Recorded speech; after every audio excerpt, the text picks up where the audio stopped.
Welcome to the Amazing Authorities Podcast, where game changers, visionaries, and category leaders share how they built their brands, platforms, and global influence.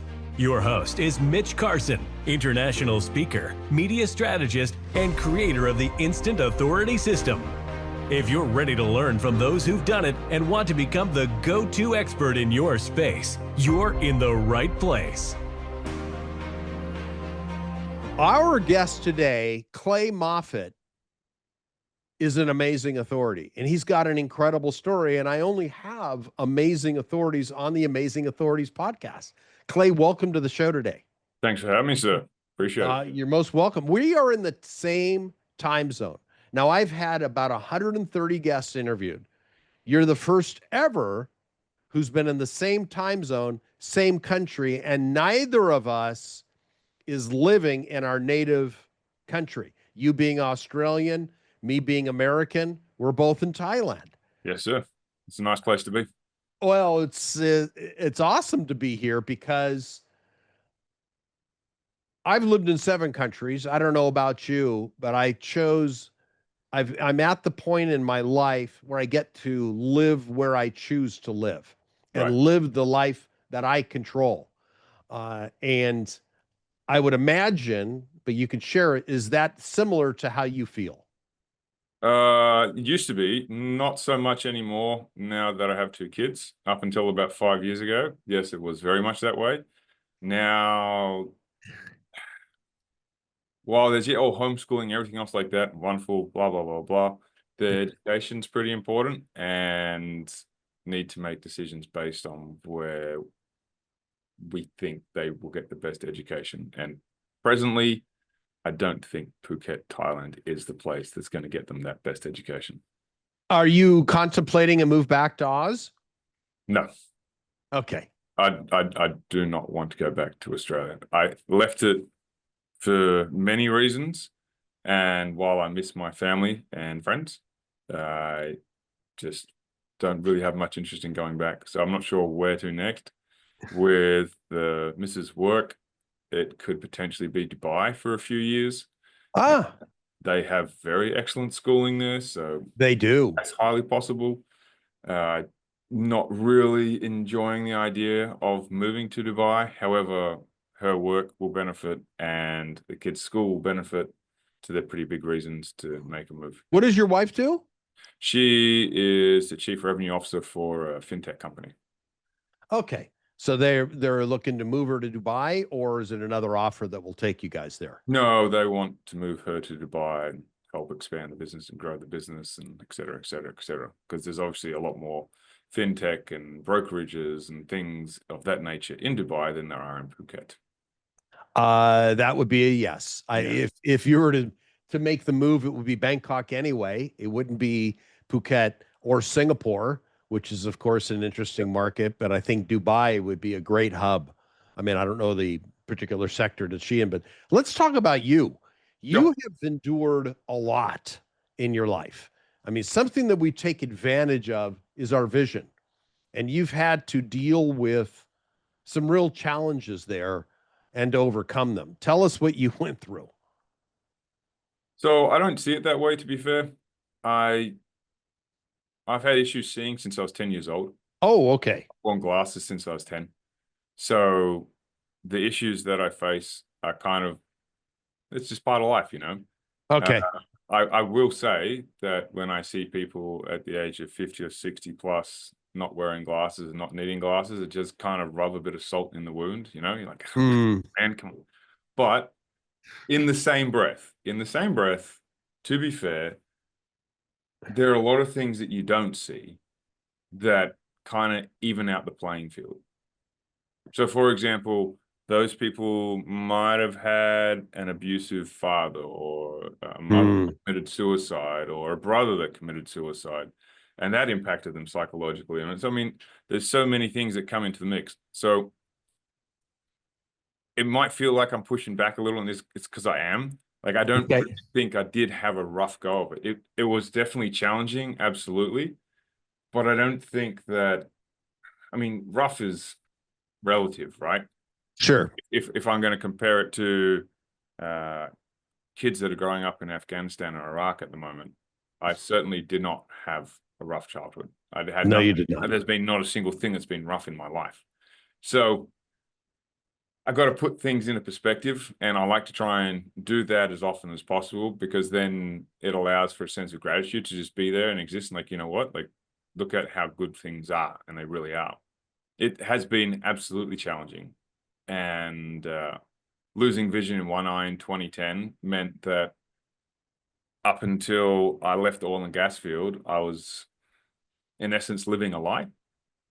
I felt that I needed to cheat on all my medical exams, because I didn't want them to find out that I couldn't see in one eye, because then I could potentially be unemployable and then I'd be out of a job.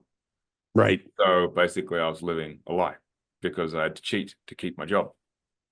And then fast forward to last year, and the vision in my remaining functional eye started to disappear. Well, that was definitely challenging. And the risk of losing my sight completely, became very real. And there was a lot of, you could say, inspirational motivation. Either way, they both kind of gel together in this one vibe to do something that, regardless of the outcome, would leave a way for me to accrue and distribute the knowledge that I collected over the last 15 odd years of my personal self-development journey and the last 11, 12 years of my professional self-development journey. Tell us about your book that you have. I see a stack of them over, and you wrote this because you had your feet pressed to the fire, didn't you?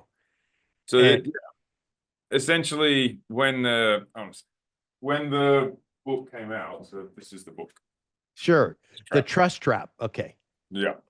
How to stop screwing yourself over and rewrite the rules of the game. But basically, the short of it is, I did face a very real chance, a very real situation that I could have been looking in permanent darkness with no way back. Oh my gosh. February this year. So again, left eye cannot see, right eye was fading, and the only way through that was through a cataract surgery, which is a very simple surgery. But the last cataract surgery I had was the vision that removed from my took the vision from my left eye, and there's been no way to get it back. I've had stem cells done, I've taken peptides, I've taken experimental medication, like I've done all the things and spent hundreds of thousands of dollars trying to get my vision back, and it's gone. Oh, so Jesus. It was very vivid and explicitly real that these things can happen. And if it happened again, well, I'm not going to see my kids again. I'm not going to see them grow up. I'm not going to see my wife. I'm not going to be able to work in the same way. I'm going to become fully dependent. I can't provide. So like, it started attacking my identity. It started attacking my job. Like, it attacked every single possible realm, which was not a fun thing to kind of get into. But by the same token, I was very motivated to get something out there, which was the book. I thought maybe, I'll just do a course because I can put it in. And I thought, what a stupid idea that is. Then I've got to maintain a website. Then I've got to maintain this and do all this other stuff. So I was like, nope. And so the trusted thing of the time, and seems to still be that way, is a book, because once the book's published, it's published, and then you can get going, you keep moving, and you can have a good result with it.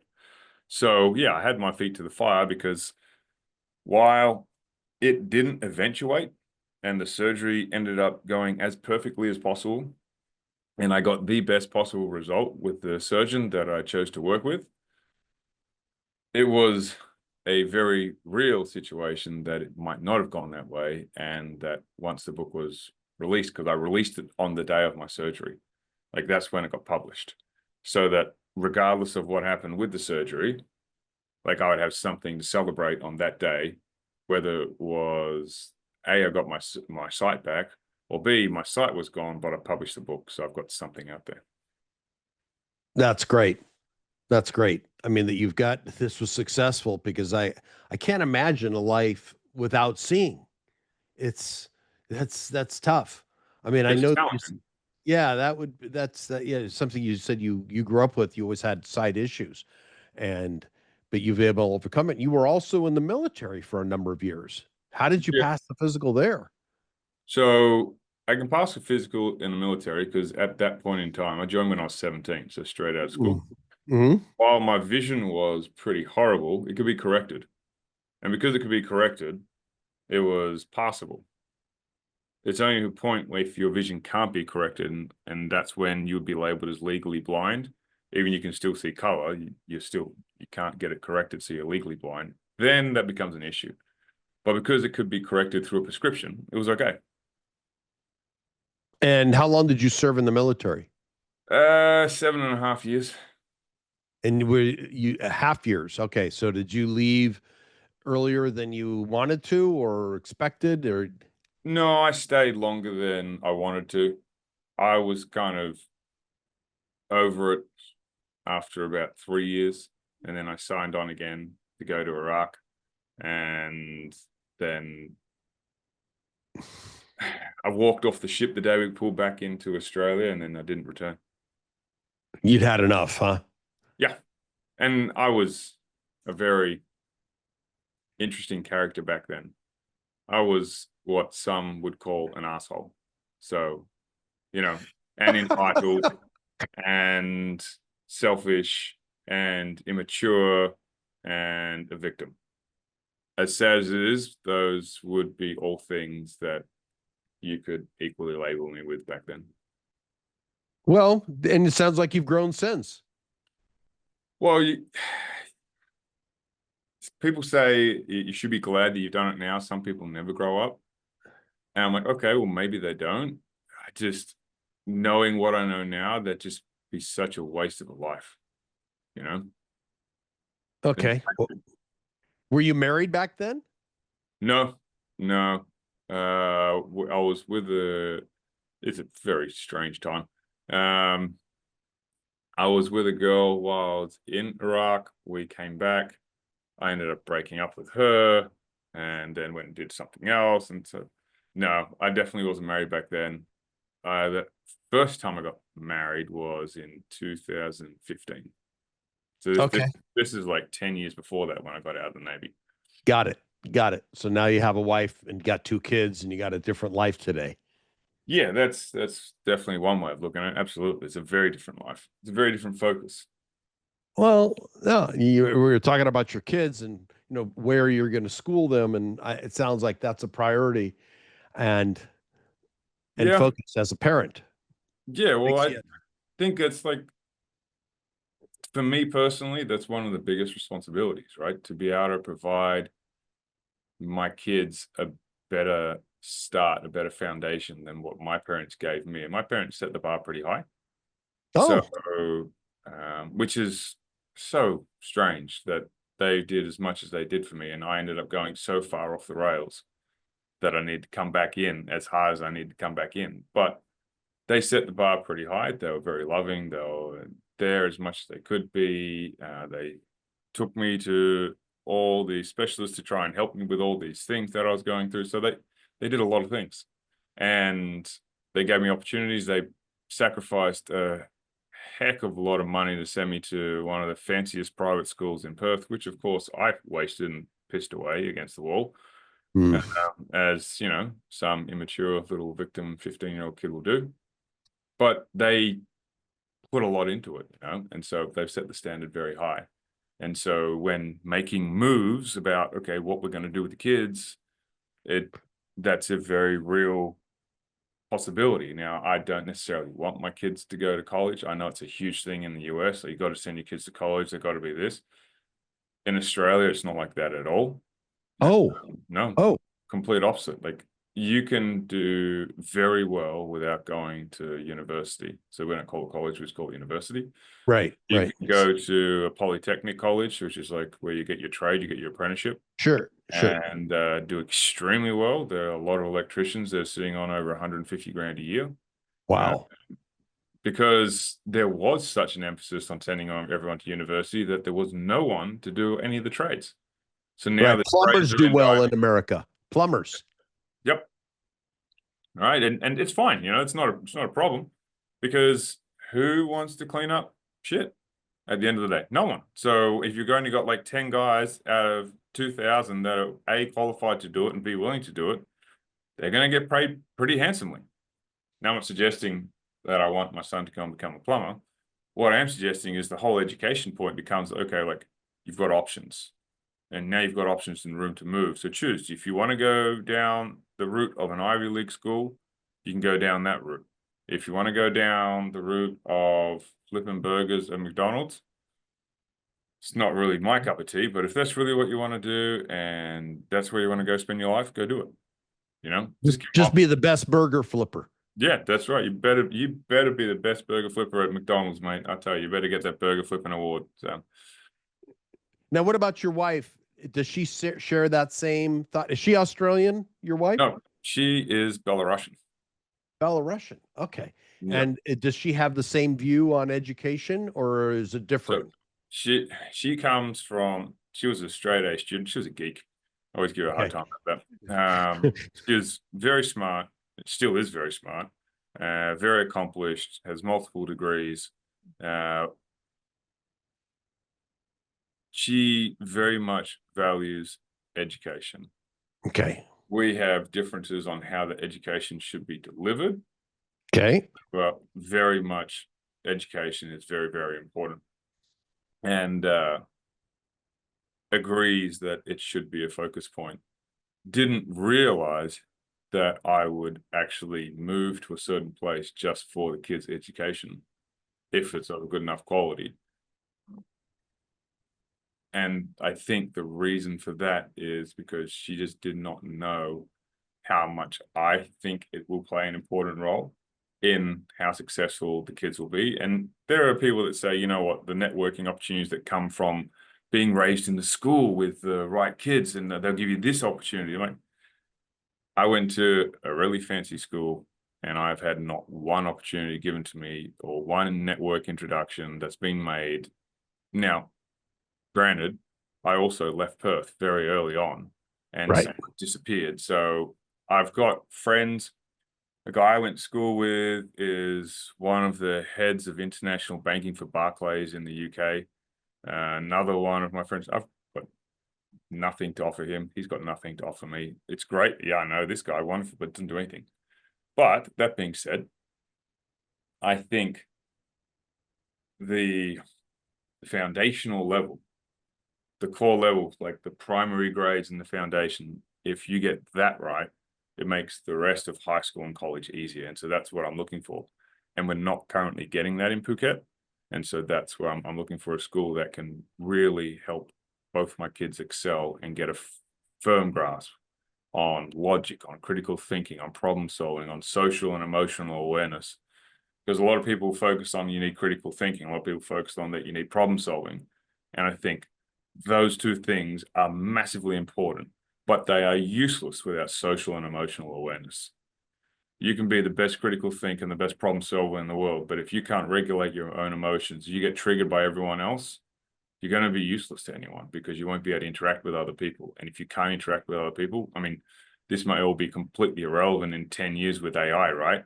But I still believe that as human beings, we do need to connect with other people. We have this instinctual need to connect with other people. So I think that the social and emotional awareness is a massive part of that. So you get the first squeeze of the chicken. That is a key point of agreement. This is my confirmation tool. This is my travel chicken, Clay. And when you give a money-making tip, you get the green chicken, different sound. But that was a good psychological, social point. We do need this contact. Like you mentioned, we could have done this interview had we been in the same city at the same time. It would have been better to have shaken hands, look each other in the eye, have a meal potentially. That's what we need as human beings. Yep. We're, in the same time zone. We're what, about an hour flight apart? I think hour and 10 minutes. Yeah, something like that. Short flight. I believe there's an airport here in Rayong, which even flies to Phuket. It's a small airport. You go to Tapao, which is like a 40-minute drive south. Yeah. Perfect. Yeah. Easy flight. A friend of mine used that. It's like catching a bus. It's not even like getting a plane. Yeah, It's he got ridiculous. on it. He flew from here to Phuket to test to see if he liked Phuket. He was just here last week, and he did that. An American friend of mine, and I said, go check it out to see if you want to move to Jomtien or not, and see. And he didn't care for Phuket as much. He said, I saw it all in a few days, and he was done. Yep. Commented about the traffic, said he came back. Yep. But that, yeah, I think it's so important to have that human interaction, because a lot of when you go to a restaurant today, I'm older than you, but it's a different engagement. And then you're probably observing people that are X number of years younger than you. When you see people at a table of 8 kids, they're all Mhm. on their phones. They're Oh yeah. texting each other across the table. Where's the conversation? It's happening in the phone. Yeah, where's the going outside and playing some type of sport? You guys played rugby and or we call it soccer, you call it football or what have you. There's some interaction. No, we in Australia we call it soccer. We very much Okay. call it soccer. Oh, you call it okay. So we call it soccer also. I think in other countries they call it football. Pretty Because much everywhere else around the world they do. So you yeah, guys have American football. We have right. Australian football. And Australian football is football in Australia. Okay. If you're on the east coast of Australia, rugby league is called football, even Right. though it's pretty much played with your hands predominantly the entire time. But football, as in all of Asia, Europe, South America, we call soccer just like you. Right. Well, I mean, it's the same sport. Yeah. It's with all the big stars. I'm referring, that is where I would want my kids to interact versus being on a phone. Where's the exercise? Where's the competition of having a physical sport to go back and forth and interaction? I think it's important as humans to have that. This has hurt us. It's helped us in Absolutely. many ways, but it's hurt us. And people get upset today if you call them without texting them first. It's What? almost, yeah, it's a weird protocol. You've got my number. I gave you my phone number. Call me anytime. We're in the I same. have never heard of someone getting upset. I'm not saying you're lying, so we're clear. Oh, I've bud. never heard of someone, and if someone got upset at me for calling them without texting them first, I just laugh and say, okay, yeah, cool. So anyway, this is what I want to talk to you about. And then just keep talking. That makes no sense. It Like, doesn't make sense. if you don't want to pick up the phone, just don't pick it up. Like, what's the problem? Well, I had before I'm in a relationship now, but when I was single in America, I was back there during the pandemic. I remember getting a phone number of somebody and picking up the phone and calling her. She says, "You called me." I said, "Yes, that's why you have your phone number." Well, I'm not ready to talk yet. We have to text first. Like, what? I don't get it. Like there are levels of communication protocols. Maybe it's an American thing. Maybe it isn't Australian, but in America, and All I right. met that a few times. People want to text first versus actually picking up a phone and calling. It's a cop out of communication. I think we need to interact, and there's a human component. I will absolutely text if I think it's going to be just like 2 short lines and that's the conversation done. Yeah. What time are we meeting? Yeah. And then sometimes that 2 short lines starts turning into conversation. Like, oh, no. Don't just pick up the phone and call. I'm like, I can't do this. Nope. Let's just get it out. But there are times when the 2 lines that's it. Hey, when we're meeting, is this time still good for you? Are we doing this day? Hey, tell me what happened here, just quickly. And then, okay, done. And then there's times when it just like starts opening up a can of worms. And as soon as it starts opening up a can of worms, Pick it's up the phone. much easier, much faster, and it's much cleaner to have a Correct. conversation. 100% agree. And yeah, I mean, there's a place for texting. If we're in a restaurant and it's loud and you need to communicate with somebody and you can't take the call, get it. But there are people that are averse to conversation, that prefer only to text. Maybe it's an American thing. When I was back there, I was dumbfounded by it. Did this happen with multiple people? Yes. It's not a one-off. Wow. It's a culture more skewed, Clay, towards the younger generation. My generation, most are fine with talking on the phone. Okay. Yeah. It's a different mindset, different expectation, different comfort level of communication. What I'm saying is they have gotten so comfortable communicating this way, it's their preferred mode of communication. Feel Sounds, safe, I guess, right? Just feel safe. yeah, and that's what they're comfortable with. Now you talk about trust. Tell us where that comes from. Where trust comes from? Yeah, well, your trust, like you wrote in your book about how to get rid of the challenging. Can we look at the cover of your book again? I want to see that. It's well done. Yep. The trust trap. So stop screwing. Raise it up a little bit. Stop screwing yourself over and rewrite the rules of the game. I thought it was just stop screwing. I said, no, I'm not going to give that up. All right. Sorry, buddy. Your book can't convince me of that. It's not happening. Yeah, look at how. Yeah, yeah. So where does that come from? So a lot of things. It comes from a journey that I didn't realize that I went on, Okay. and a journey that I've seen play out with not most, but every single one of my clients, and so far, every single human being on the planet. I am yet to find someone that has not found a way to be the author of their own pain. And there are degrees, right, Mitch? There's degrees to everything in life. And I can put my hand up and put my hand on my heart and say, yes, I was responsible for like 99% of the pain that's gone on in my life. Some other people that can't. And they can say, look, I'm responsible for 1%. And they can actually mean it because they have done all the right things for as long as possible. They make like a couple of different mistakes and small little things. But the majority of the stuff, like they could say, yeah, I did this, so I did this. But I definitely was the major contributor, and I had to wake up one day, look in the mirror and go, that's the guy that's responsible for being in this position. And that guy or that girl or that whatever you identify as that you're looking at and seeing in the mirror, that is the person that's responsible for where you are today. Because that's the person that's made all the decisions, regardless on the reasons or the motivations or the inspirations for those decisions, they were still made by you. And it was I've been very fortunate. I would say I'm an extremely lucky person. People laugh at me when I say that with regards to like when they hear about my travel stories and then when they hear about all the other dramas that I've had in my life, like you call yourself, like, dude, I'm still alive. I still have full functionality of my body. My brain still works. I can talk. I can hold a conversation. I can get on a plane and go travel where. I was fortunate enough to be born in a country where my passport guarantees me entry into majority of the countries around the world without a visa.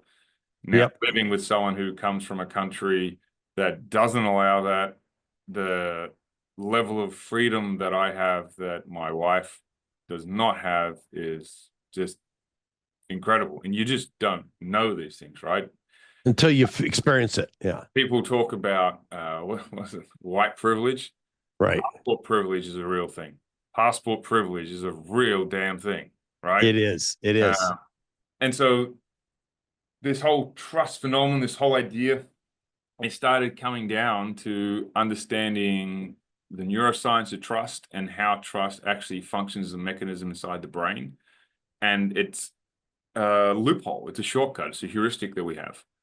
And very simply put, we are lazy by default. And that doesn't mean that you're a horrible slob. It means that we did not have 7-Eleven stacked on every corner for the previous 200,000 years, or sorry, like 199,900 years, right? Not even in the last 100 years have we had it, but let's be generous, say it's the last 100 years. So that means we didn't always have food available to us at any given time. So we had to conserve energy and only expend energy when we were certain we were going to get rewarded for food or sex or whatever it was, because that ensured survival. So that means we want to only do things if it's going to get a result. And by conserving energy, we don't want to be analyzing everyone all the time. And so the second I can get to a point where Mitch is safe, he's familiar, I understand Mitch, I can switch off and I don't need to keep paying attention in the same way. I don't need to look how you're going to screw me over. I put you in this box. And that box is a trap. That is the trap. Because the second you put someone in that box is the second that your brain will start fighting you on when you start noticing deviations. And so we're clear. This doesn't mean that the person that you're spotting the deviations with is an evil, obnoxious, deceptive freak. It just simply means that you guys were moving along the same trajectory, and now you're moving along different trajectories. And these red flags that your brain's picking up and that it's getting and it's paying attention to, and your cognitive bias is ignoring and telling it, no, this is not like that. No, they'd never do that to me. No, it's not possible. That's the trap, because you put them in this safe and familiar box. And so that becomes the overriding downfall that people experience in all their relationships. Good point. Good point. Now, I like to say I'm in control of all the results in my life. And I think that was an early belief system I adopted when I let go of being a victim. Yeah. Today, I will say I'm responsible for most of my outcomes. And it's not selective. I would say in most cases, I'm in charge. In some cases, due to hereditary issues, like I have a heart issue. Okay. That is hereditary. Yep. That came through because that's part of it's science. Yeah. Now, how I handle that speed bump is my choice. I have 2 stents in my heart. Yep. I've had to modify my diet. I don't drink or smoke. There are some things I use to curtail, take an insurance policy out on my existing situation. Right. And there are ways of modifying it, but for the most part, I'm responsible. And I mean, an innocent child that catches a bullet, how is he responsible for doing that? That sometimes there are unexplained conditions in life. This is how I see it, versus the hardliners say we are responsible for 100% of our situations, and then they're the antithesis of that, Clay, are the people that live in victim mentality. Where do you feel about that? Because we're on the topic, and I would like to get some of your perspective. I'm more leaning, you could say, with the far right on this. So it's 100%, but just because you're 100% responsible for the decisions you make. Yes. Decisions, yes. Right. Yes. Which Decisions. means, right, but those decisions lead to outcomes. Correct. It doesn't mean you could have accurately predicted. So for example, let's use the example you just gave. There's 2 kids that are playing on the street. They've got nothing to do. And then car drives past and they do a drive-by shooting. One of the kids gets shot. Correct. All right. Did they choose to get shot? No. Did they choose to go outside? Yes. Yes. Okay. So it was their choice that put them in that position. What if they were in the house? Right. What if Could they have known? Well, okay. There you go. They were still playing though, right? So it was their choice to be in that room at that time. So this is where the difference is. You've got to own your part in every situation. Okay. It doesn't mean that you caused the drive-by. It doesn't mean that you have any responsibility to that. But you chose to go into that. 100%. The second you take away the fact that you chose to participate in something, regardless of how much was outside of your control, the second you choose to abstain from that and release that, you are a victim, and therefore you have zero power to change it. And that is why I see it as a difference. Because if you can at least own that your choices led you into that situation, regardless of whether you knew what was going to happen or not, you can go, okay, that was my choice to get into that situation. So how can I make better choices next time? How could I do this? What knowledge do I have now that I didn't have back then? So I used to, we're going to a gray area now, but okay. So I have in the past worked with a lot of people who've been molested. Okay. It's not a pleasant topic. No, it's not. Very uncomfortable. But it's very pertinent to the point that I want to make here. They were young, right? Prepubescent. With the vast majority of people that I've worked with, they in themselves felt something was off, but still went in there anyway because they were looking for the attention, or they wanted to be included in the group, or they wanted to do this. Like, they didn't know that was going to happen, but they still knew. They're like, it's something like that, but like, let's keep going. When they could own that it was their decision to continue going, that then eventually led them to get into this situation, that opened up the process for them to be able to forgive themselves. Okay. What's been holding them back this entire time was not forgiving the other people, was the guilt and the shame that they were putting on themselves, and all the hurt that they had inflicted on themselves.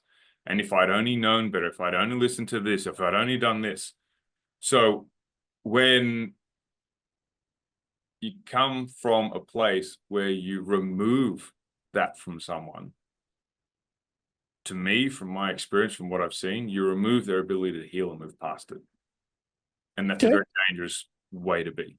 Now, again, I'm not saying it's 100% their fault and they should own all of it, and the other people that were involved have nothing involved. No, what I'm saying is, in every single situation, you'll always be able to look for, okay, how did I contribute to it?